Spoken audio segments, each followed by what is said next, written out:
Are you an OFW planning to have a rental business here in the Philippines or a millennial who wants to earn passive income through rental business?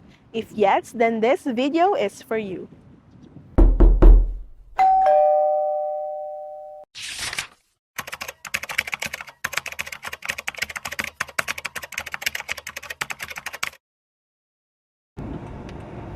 So right now, nandito pa rin tayo sa Santa Rosa, Tagaytay Road.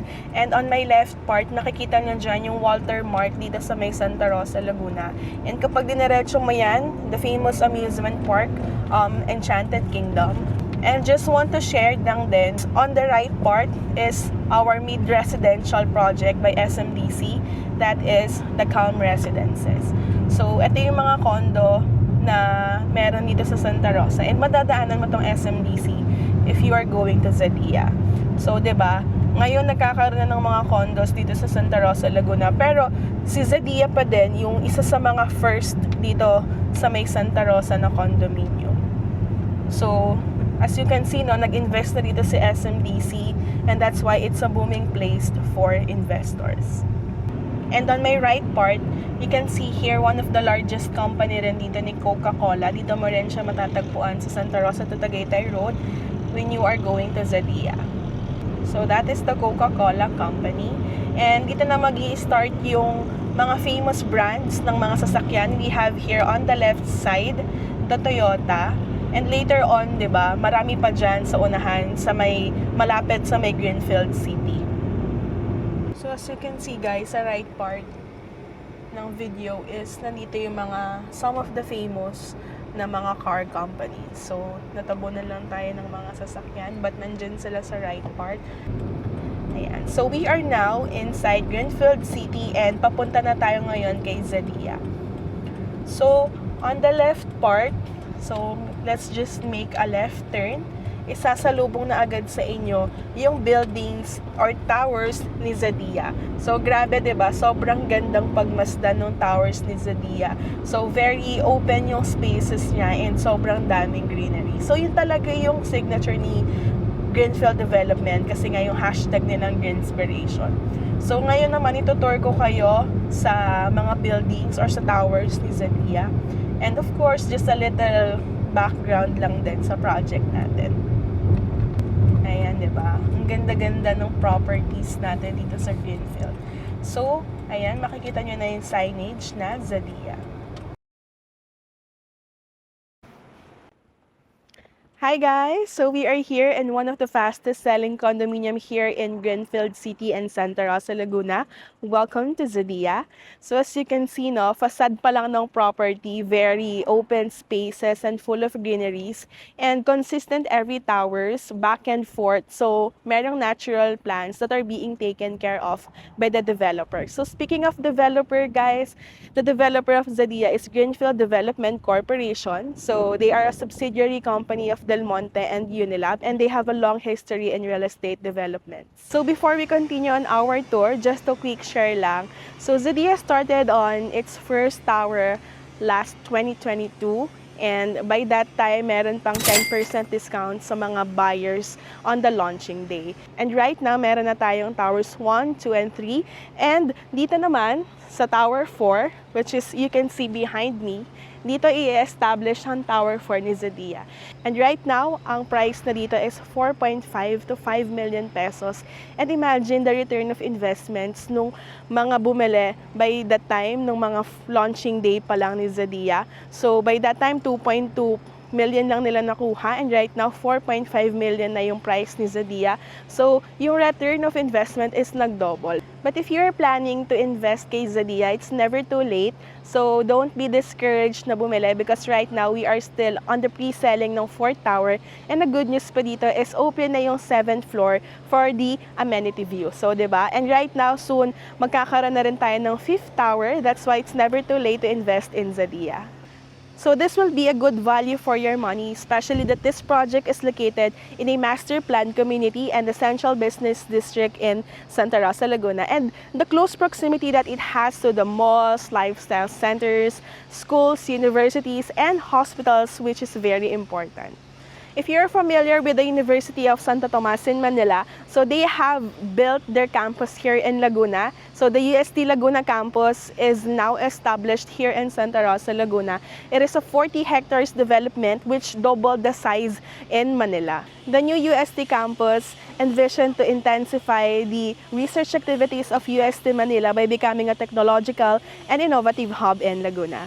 So existing universities within the vicinity of Xadia are the De La Salle University, Xavier University, St. Scholastica West Grove, Miriam Colleges, and soon marami pang universities na i-open within the area.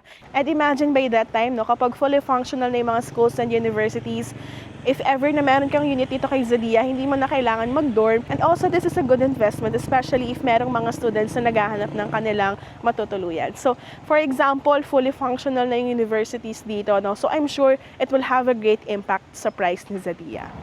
So right now, we are here in the amenity area of Xadia. So soon we will have a fully functional multi-purpose court, indoor and outdoor basketball court, gazebo, and swimming pool.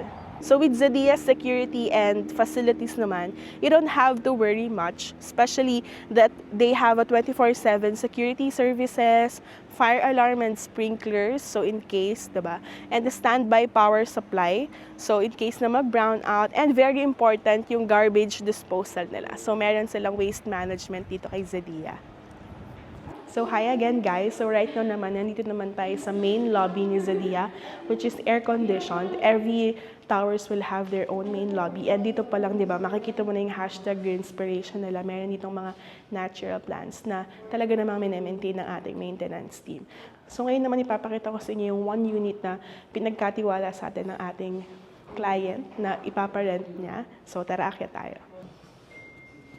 So, aakyat tayo ngayon sa may 8th floor. Let's go!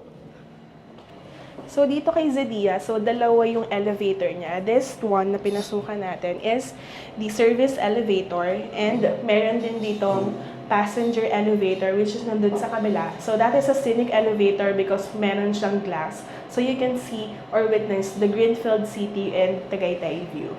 Kabila siya dito way back few years ago, and since hindi niya pa naman pinapabenta and hindi niya pa finiflip, so naghanap muna siya ng mga pwedeng magpa-rent or short term. So meron yung contract. So ngayon silipin natin siya. So hi guys! So nandito na tayo ngayon sa listing ng aking client. So as you can see, no, pagpasok mo pa lang, meron na ditong kitchen countertop. So meron na ditong sink. So pwede mo itong palagyan ng sink. So according to your preferences. And soon, yung mga clients natin is nagpapalagay ng mga built-in cabinets. So para dun sa mga gamit nila. Especially that if they want to maximize the space. So yung iba dito is naglalagay ng stove, which is induction, ganyan. And naglalagay rin sila ng range hood. So, but still, depends on your interior. So, what's so nice about this is 24.9 square meters studio unit, but it comes with the balcony. So, you can see naman dito, no? So, as you can see, this is the Greenfield and Tagaytay view. So, sobrang ganda ng view, di ba? So, matatanong mo dyan, if you look at the mountain, nandyan yung Reverse Palace sa may Tagaytay. So, dito naman is basically, no, bare type lang siya, but complete finish because it comes already with paint, tiles, and eto sa may balcony. So, dito, yung clients natin na nag-i-inquire sa ganitong klaseng unit is very natutuwa sila because hindi pa fully furnished, like wala pang gamit. It's a bare type unit. So, mas naayos nila yung preferences nila ng interior according to their preferences. So, yung client natin dito is nagtiwala sa atin to have us na mag-assist sa mga clients na gustong magpa-rent dito or mag-rent. So, katulad nung sinabi ko kanina, if you are an OFW planning to have a rental business here in the Philippines, or a millennial who wants to earn passive income, good investment and a good value dito kay Xadia. So next naman on this part of this video, I will show you naman yung showroom ni Xadia or yung mga examples ng mga units that you can acquire kay Xadia. So meron tayong ipapakita ko sa inyo yung turnover natin, which is the bare type, katulad nitong unit na ito, the complete finished and the combined unit. So, meron din tayong combined units kay Xadia. So, when it comes to interior naman kay Xadia, since dalawang adjacent units yung kinuha mo, magkakaroon ka rin ng dalawang balcony. So we are receiving a lot of inquiries, hindi lang dito sa mga taga Santa Rosa or sa taga Laguna, but also from those people who are coming from Metro Manila. So if you're coming from Metro Manila, it will just take you at least 40 minutes to 1 hour. So depende sa traffic. But good news naman, di ba, yung SLEX ngayon is very expanded na yung roads. Meron na tayong Cavite Laguna Expressway or the CALAX. We can also take the Santa Rosa exit or the Eaton Greenfield exit. So lahat yan is ganun ka-accessible kay Zadia. That's why this is one of the prestigious projects talaga ni Greenfield Development Corporation. So if you're tired of living in an environment kung saan traffic, polluted, and overcrowded na yung developments, no, it's a fresh breath for you dito sa may Zadia since it's also a high-rise condominium building, no, malapit sa mga expressway, sa mga malls, lifestyle centers. So, meron ditong No Valley, Landers, so name it, nandito na yan sa Laguna. So, and also yung developments, diba, from Metro Manila is they are going na rin sa South. So, it's a good investment for you guys. And also, hindi lang Zadia, which is the condominium, ang projects ni Greenfield. So, we also have residential projects like Pramana, Solen, and our one of the biggest project ng Greenfield is the Trava. So, ito naman yung minention ko sa inyo kanina. So, this is one of the prominent feature ni Zadia, which is the scenic elevator. Because this is a glass, so if ever na manggagaling ka sa higher floor, so wait, punta muna tayo sa ground floor, sa main lobby. So, if ever na maggagaling ka sa higher floor, so meron kang view, which is the Greenfield City view or the Tagaytay view. So, diba? So, very beautiful. And now we are down to the main lobby and see you on the showroom. So hello guys, so we are finally here sa Laguna Central, which is located yung showroom ni Zadia. And first, I will show you the studio unit A. So the floor area nito is 24.90 square meters. So let's go! So, katulad lang din ng pinakita ko sa inyo kanina. Same lang naman siya, standard lang upon turnover. So, here's your kitchen countertop, your sink. So, meron ka pa ditong mga cabinets, di ba? So, if you really want to maximize the space, you can also add the built-in closed cabinets. So, you can put here your appliances, and you can also put your range hood. And as you can see, diba, very spacious nito guys. This is 24.9 square meters only, but it already comes with the balcony and very spacious siya guys. So, as you can see naman, no? So, diba? So, you can hire an architect or interior designer if you want to maximize the space. And of course, meron ditong mga door glass papunta sa inyong balcony. And ayan, katulad nung pinakita ko sa inyo kanina yung for rent, diba? And let's go naman to the toilet and bath.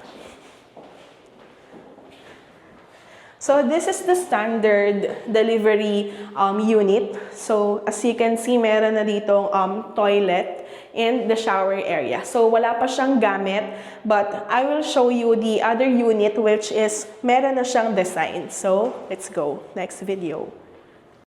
Okay, so we are here in the dressed up studio unit A. This is also 24.9 square meters, but look how it maximized the space. So, as you enter, diba, ito na yung kitchen top natin kanina. So, meron sila ditong induction stove, naglagay ng range hood, ng built-in closed cabinets, especially, diba, if marami kang mga utensils, glasswares, and mga plates, diba. So, meron ditong mga appliances you can put here. Of course, the kitchen sink, hindi makakalimutan. So, meron din ditong mga cabinets, katulad ng pinakita ko sa inyo kanina. So, you can save space. So, dito is naglagay ng refrigerator. So, as you can see, di ba, 2 doors siya, kasya naman, and maluwag pa siya, guys. So, ganito pa siya, oh. So, pwede pang maglakad dito sa may maliit na corridor. And dito naman is naglagay ng living room. So, meron ditong television, meron ditong mga bookshelves. So, just so you can maximize again the space. So, may mga pictures dyan. And this, di ba, very cute lang siya, especially if you are single or couples or starting to have a family. So, naglagay na sila dito ng maliit na dining space since, di ba? Ayan, o. So, meron silang maliit na space dyan. So, pa-letter or pa-curve yung table niya. And, dito naman is the balcony. So, meron ditong glass door. So, you can have an access. And spacious yung balcony niya, ha? Especially that if you want to relax or unwind with the view. And dito naman is naglagay ng side table. So as you can see, diba, kasyang-kasya dito yung side table and how it maximizes the space. Yung lamp niya is pwedeng i-move. Diba? So talagang depende sa preference mo kung gaano kaluwag yung gusto mo. Especially, katulad dito is meron itong single bed. But if you are a couple bed, so you can put here double bed instead of the single bed. And since single bed lang siya, nakapag-maximize siya ng space, nakapaglagay pa siya dito ng maliit na sofa. And also, the lamp na movable. And very, di ba, prominent dito sa feature natin is this closet na built-in din siya, di ba? So, you can really maximize the space. So, let's try to open this. So, di ba, you can put or you hang your clothes there. Then, yung mga folded clothes mo nandito. So, very useful lang ganito, especially na studio unit lang naman siya, but still organized yung gamit mo. So, now, let's go naman to the toilet and bath. So, look how beautiful this is. So, di ba, nagkaroon dito ng washing machine, especially if you want to do your laundry personally. But, of course, di ba, sa mga condo naman is naghahanap sila ng mga laundry shops na maglo-laundry ng kanilang clothes. But dito, di ba, it just shows na kaya mong or pwede mong labhan yung sarili mo using an automatic washing machine. So, you can see here, there is an enclosed shower doors, especially if you're taking a bath. Syempre, para hindi naman messy, diba? So, meron diyang shower area and closed shower doors. And, look here, the mirror, talaga naman, diba? It just shows how yung illusion na magpapalawak niya yung space ng bathroom. But, honestly, it's very spacious, ha? Wala pa ako sa shower area, but ganito na siya kalapad. And the toilet, of course, and the sink. So this is the dressed up studio unit A, guys. This is 24.90 square meters. And next I will show you naman is the combined units. Hi guys! So right now naman I'm very excited to show you this combined unit. So as you can see na, this is 49.80 square meters. So dalawang adjacent units pwede mong kunin just so you can combine 2 units. So I'm so excited to share with you this unit because very spacious niya. So as you enter, as you can see here, meron ditong mini kitchen countertop. Diba? Naglagay rin ng range hood, ng built-in closed cabinets, ng appliances, and yung mga cabinets dito sa ilalim. And since spacious nga siya, no, nakahiwala yung kitchen sink niya, which is very good, diba? Especially if you really want to organize things, and meron siya dito sariling built-in cabinet sa taas. Just so you can maximize the space. Of course, that's the word of the day, maximize. So, meron din ditong mga closed cabinets for your mga, yung mga soaps and anything. So, dito naman nilagay yung refrigerator, di ba? Katabi siya ng sink. So, dito, ito yung parang really kitchen area mo siya. So, as you can see naman dito, so this is the living area. So, as you can see, no, meron ditong sofa bed, meron ditong living area. So, meron pang isang sofa. So, look how maximized the space is, diba? So, meron ditong mini dining table. Since this is 49.80 square meters, parang na siyang bahay, no? Yung floor area na ganon, diba? Parang bahay na siya. So, this is really good for those investors who are starting a family. So, kahit mga singular couple who wants a bigger space. So, this is very ideal for you. So, this is meron television, meron ditong air-conditioned unit na window type. So, hindi to kasama upon turnover. And meron ditong mga bookshelves for your pictures. And, of course, the glass doors towards your balcony. And as you can see, naglagay dito ng blinders, no? Especially if hindi mo gusto yung sinag ng araw. But meron kasi mga clients na gusto yung natural light lang. So, let's go naman to the toilet and bath. So, as you can see, diba, very spacious din siya. So, meron ditong mirror just to create an illusion na bigger yung space. But really, it's really big, ha? This is the kitchen sink. No, it's not kitchen sink. The bathroom sink, the toilet, diba? That is included upon turnover.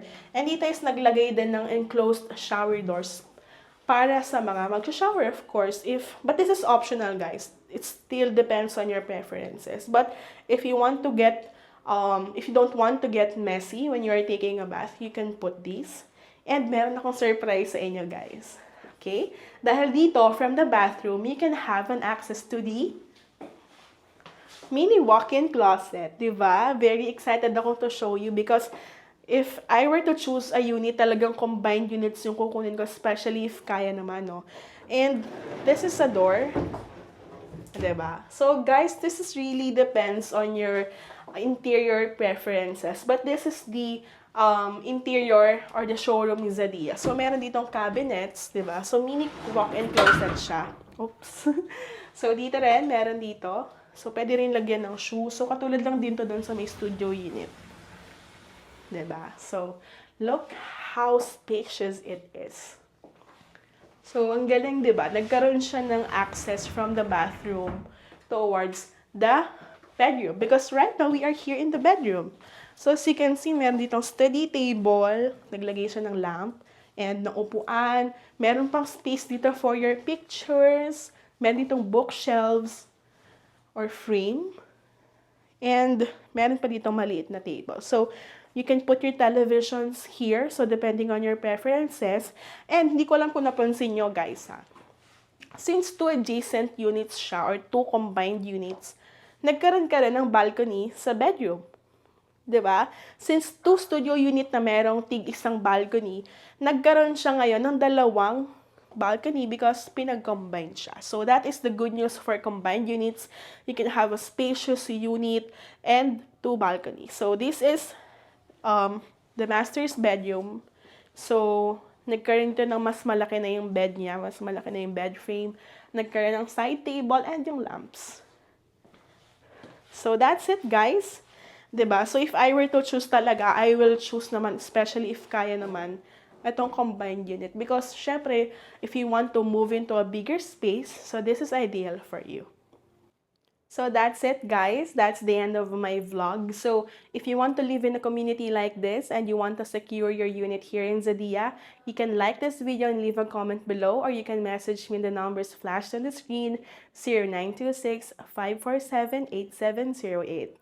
This is Giselle Quintana of Official PH Properties, and see you on my next video. Bye!